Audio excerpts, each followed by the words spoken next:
Subscribe to our YouTube channel and press the bell icon to get the latest updates. Honorable Governor Punjab, Sri B.P. Singh Ji Barnaul, Honorable Chief Minister Punjab, Captain Amarinder Singh Ji, former Governor Jammu and Kashmir and Chairman of the Tribune Trust, Sri Yanan Bora Sahab, Lieutenant General R.P. Singh Ji, GOC in C, Western Command, Lieutenant General Sri T.S. Sergil Ji, Chairman Military Literature Festival, veteran officers, authors, other distinguished participants, देवियों व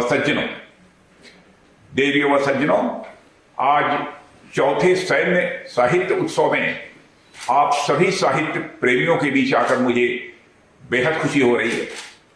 यह उत्सव धीरे धीरे सैन्य जीवन और आम जनता को जोड़ने वाले ब्रिज के रूप में डेवलप हो रहा है। मैं इसके आयोजकों और इसमें भागीदार सेना से जुड़े लोगों और इसमें शिरकत करने वाले लोगों को अपनी ओर से हार्दिक बधाई भी देता हूं और हार्दिक शुभकामनाएं भी देता हूं।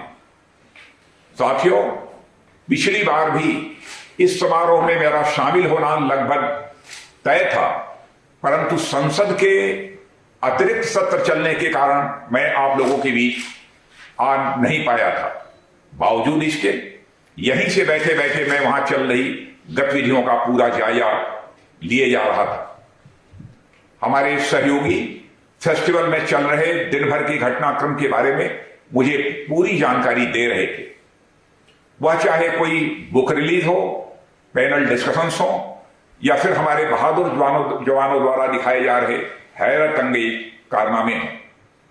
यह सभी गतिविधियां हमारी जनता को और खासकर युवा पीढ़ी को सैन्य जीवन से रूबरू कराती हैं और उन्हें नजदीक से समझने का मौका भी देती हैं। यहां लोग किताबों के द्वारा सेना से जुड़ी सैद्धांतिक जानकारियां तो ले ही सकते हैं, सेना के अफसरों और जवानों से सीधे संवाद करके उनके निजी और रियलिस्टिक एक्सपीरियंसेस को भी समझ सकते हैं और इसके साथ ही उनके दिखाए गए कर्तव्यों से वे सेना के ऑपरेशन और उनकी कार्य प्रणालियों के बारे में भी बेहतर तरीके से जान सकते हैं, ऐसा मैं मानता हूं। यानी समग्रता में देखें तो यह उत्सव एक, मैं यह मानता हूं कि अपने में बहुत ही महत्वपूर्ण है और इस फेस्टिवल में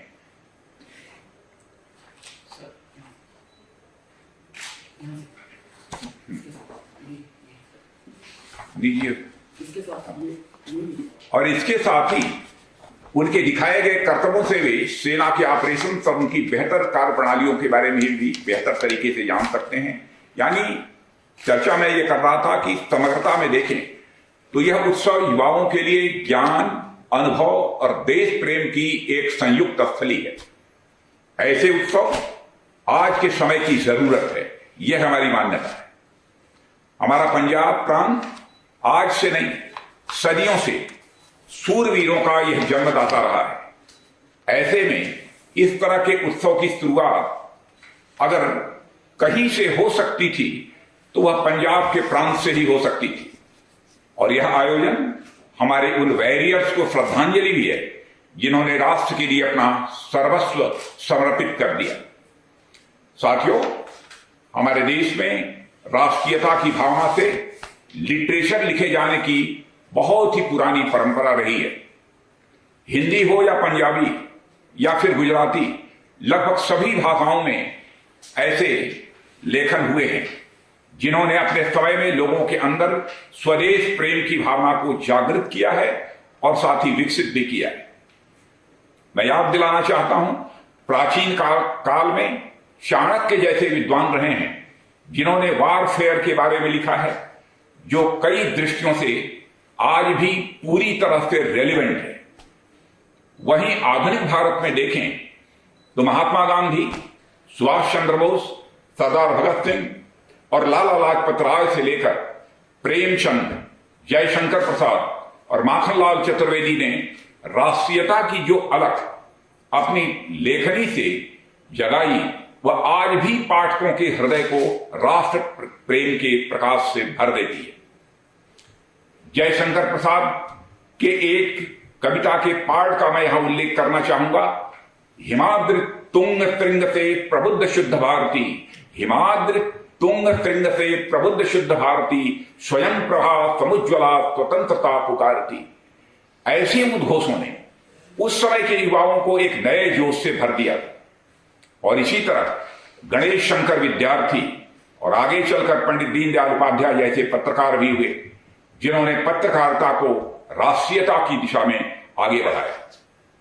साथियों, मिलिट्री लिटरेचर को आम जन से जोड़ने के पीछे खुद मेरी भी गहरी रुचि रही है और मेरी बड़ी इच्छा है कि हमारी आने वाली पीढ़ियां हमारे देश के इतिहास और खासकर जो बॉर्डर हिस्ट्री है, सीमाई इतिहास है, उसको जानें और समझें। और इसके लिए हमने डिफेंस मिनिस्ट्री का पद ग्रहण करने के साथ ही बाकायदा एक कमेटी गठित की है और यह हमारे बॉर्डर हिस्ट्री और उससे जुड़े जितने युद्ध हुए हैं, सूरवीरों ने बलिदान दिए हैं और उनके समर्पण को सरल और सहज तरीके से लोगों के सामने लाने की दिशा में यह काम करे, इस दृष्टि से मैंने एक कमेटी का गठन भी किया है।